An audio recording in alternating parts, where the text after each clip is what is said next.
Pois é, assunto, relação, mulher. Deixa eu lhe dar um beijo antes, né? Sim. Satisfação. Bem-vindo ao Bom Dia Bahia. Como é que tá o café? Tá bom? Tá uma delícia Tá uma esse delícia? café. Então deixa eu pegar o café. Gente, que maravilha. Linda homenagem que você fez, perguntas aí que deixaram as mães desconcertadas, emocionadas. E uma das últimas perguntas é quando a garotinha fala de sair de casa. Mas se fala muito que filho é para o mundo, né?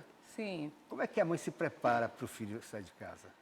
Casé, bom dia a todos. Para mim é motivo de muita satisfação e alegria estar aqui. É como Pra se gente não houvesse, Casé, uma preparação para esse distanciamento mãe-filho, ainda que, quando a gente faz essa pergunta, estamos nos referindo à fase adulta. Sim. Mas a mãe, ela não consegue desvincular essa questão do filho adulto do filho criança. Sabe aquele ditado que fala assim, para as mães os filhos nunca crescem? Cognitivamente, isso é muito presente na vida das mães.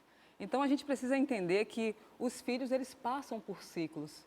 Ele nasce, ele cresce e ele precisa ir para o mundo para conquistar os sonhos, os objetivos. Só que muitas mães não conseguem ter essa preparação. O que é importante é que saibamos que quando nasce um filho, nasce uma mãe. Mas essa mãe, ela precisa ter a individualidade dela, ainda que sendo mãe. O filho muda a mãe também? Muda a mulher? O filho muda a mulher. O filho muda a mulher. Quando nasce um filho, a mulher, ela tende aquelas mulheres que assumem realmente o papel de mãe. Elas tendem a se tornar mais responsáveis, projetar mais futuro, projetar mais sonhos, se cuidar mais, porque ali eu preciso me cuidar para cuidar do outro. Então, quando o filho nasce, realmente essas repercussões biopsicossociais, elas precisam acontecer. E quando a gente se apropria disso, Casé, a gente consegue ter uma vida muito mais feliz, muito mais frutífera. Mas a grande questão que eu queria trazer aqui para vocês é a gente entender que o filho, ele precisa ter o lugar dele, ele precisa ter o papel dele social. Desde pequeno? Desde muito pequeno. Gente, uma educação saudável é você permitir que o filho, por exemplo, ele se posicione. Ele se posicione com educação, ele se posicione com respeito e com limites. Com limite. A questão do limite, ela vem muito a trazer uma qualidade de vida e um direcionamento de cidadão para o filho. Essa questão do limite, às vezes, é muito difícil, eu acho, porque os limites, às vezes, passam por pensamentos que a própria mãe ou o próprio pai têm com relação ao mundo, que são certos para eles, para o pai e para a mãe. Não para Mas para outros pais e outras mães e outros filhos não são. Esse limite do limite fica meio complicado, né? O mais importante de a gente entender sobre limites, que eu queria até que vocês anotassem em casa, é o seguinte: os filhos, Casé, até uma determinada idade, até por volta dos 10 anos, eles aprendem por imitação. Isso é a ciência que fala. Então não tem como eu querer implantar um comportamento no meu filho se eu não tenho. Não tem como eu querer implantar um limite se eu não dou bons limites em casa. Você trouxe aí uma reportagem onde houve uma alta desregulação emocional, uma alta irresponsabilidade, onde pais brigam, trocam tiros na frente da família, na frente da criança. Como a gente viu agora há pouco, né? Como vocês viram Vai em agora há patamares, pouco. Então, assim, como é que eu troco tiro com meu vizinho e eu quero que meu filho seja uma criança educada na escola, que ele não reproduza a violência na escola? Existe um modelo de educação extremamente deturpado. A gente precisa se alertar para isso. E eu fico muito feliz por vocês me trazerem aqui para a TV Aratu, para a gente falar sobre esse papel da psicologia na sociedade de modo geral. Então, eu não tenho como, Casé, implantar na cabeça do meu filho um limite de educação, de cordialidade, se eu estou brigando no trânsito, se eu estou mentindo em casa. Então, o limite perpassa pelo modelo que a gente precisa ter em casa. Né?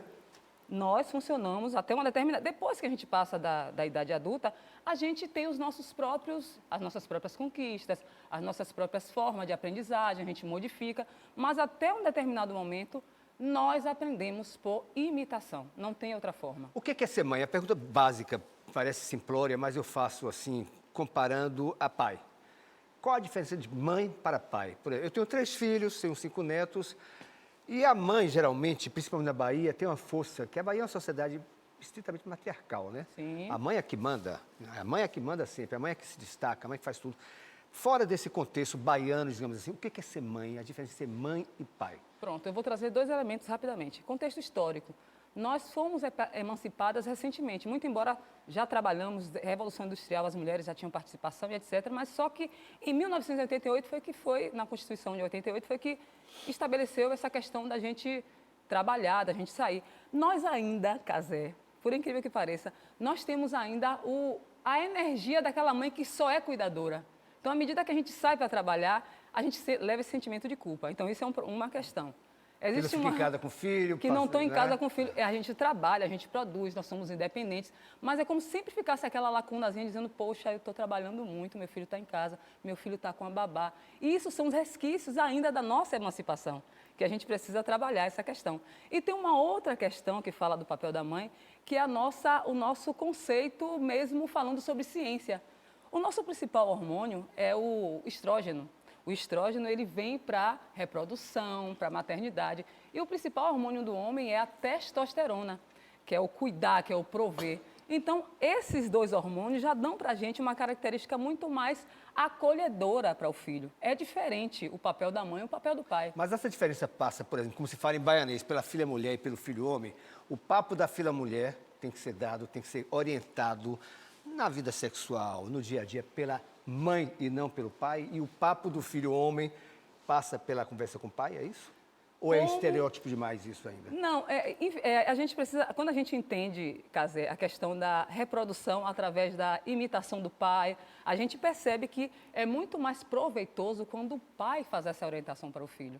Tanto para a mulher quanto para o filho e a mãe para a filha. Sim. E a família para a família. Entende? É muito importante a gente estabelecer esses papéis, porque existe uma forma diferente de visualização de mundo do homem. O homem, por si só, pela sua própria constituição histórica, ele tem, constituição não só histórica, mas fisiológica, ele tem uma forma diferente de visualizar o mundo. E essa forma diferente da mulher, e que ambos, eles se complementam, a mulher é o jardim que floresce a vida do homem. O homem sai para a batalha, a mulher é o jardim que floresce. Então, é comum que o homem seja mais prático, é o que tem para resolver, é conta para pagar, embora. A mulher chora, eu estou com cartão para pagar, o homem diz, bora pagar o cartão, cadê? Então, essa própria forma de agir vão dando o delineamento da construção da família. Então, é importante que o pai, o filho, tenha esse exemplo no pai e a filha é o exemplo da mãe e juntos a gente forma uma família saudável. O mundo hoje é cheio de informação. Sim. Cheio de informação. As crianças já nascem, sem mentira nenhuma, com 6 meses já passando o dedo no celular. Tem crianças que sabem mais do que eu mexer. Sim. Não sei se você tem mais do que eu. Mais do que eu. E isso dá acesso a muita informação que alguns psicólogos, colegas seus, acham que as crianças não deveriam ter acesso de maneira nenhuma. Por outro lado, se a criança não tem acesso, ele fica fora da bolha também. Como é que você vê isso aí, esse tipo de questão? Porque muitos pais têm essa dúvida.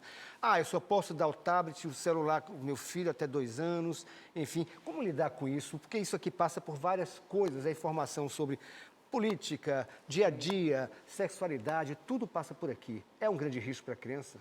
Casé, a gente precisa acompanhar a evolução do mundo. Na minha época, eu tenho 44 anos, não existia celular, a princípio não existia, depois aqueles celulares mais antigos, enfim. Nós precisamos nos apropriarmos das transformações. Entretanto, eu confesso para você que eu estou atendendo pacientes com 10 anos com vício em jogos. Ou seja, todo o excesso ele traz um prejuízo, vício em celular. O que acontece com as pessoas que acessam muito o celular? Elas desenvolvem, dentro do cérebro, nós temos vários hormônios. Tem um hormônio chamado dopamina, que é um neurotransmissor que traz sensação de bem-estar, de prazer. Quando a criança, ela acessa demais, ela começa a produzir muita dopamina, que é a sensação de bem-estar. Logo, outras coisas perdem o sentido. Se brincar de bola com um coleguinha antigamente trazia sentido, trazia bem-estar, já não traz mais, porque aqui libera uma quantidade absurdamente superior a você estar brincando. Então, assim, toda a educação precisa de limite. Então, a gente vai precisar trabalhar com a criança, você vai jogar por 30 minutos, depois você vai fazer outra coisa, até para ir desconfigurando esse direcionamento só para os eletrônicos. Então, é prejudicial, sim, você deixar uma criança por muito tempo usando o celular, usando o eletrônico. Como é o nome do seu filho? Meu filho é Pablo Anderson. Quantos anos? Tem 20 anos. Deu trabalho? Pablo, assim como as crianças normais, né, ele vai crescendo e vai descobrindo a vida e vai trazendo algumas repercussões. Mas quando a gente tem uma certa orientação, a gente entende como é esse processo de evolução da criança, do adolescente, nós vamos dando o melhor direcionamento. Mas é um rapaz hoje de 20 anos que trabalha, que estuda, que é um rapaz muito bem orientado, muito bem pautado nos valores. Adolescência? Na adolescência, ele foi um adolescente extremamente desafiador.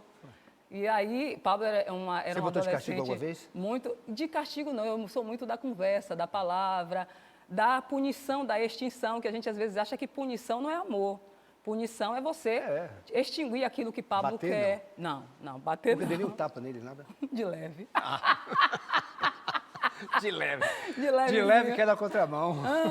Igual a música. E assim, ó, Casé, reforço e punição. Por exemplo, quando o Pablo fazia uma coisa bacana, poxa, meu filho, que massa, você é o melhor filho do mundo. Mas quando ele fazia algo que não era agradável, ele dizia, ó, não tá legal não. Por conta disso, você não vai fazer tal coisa.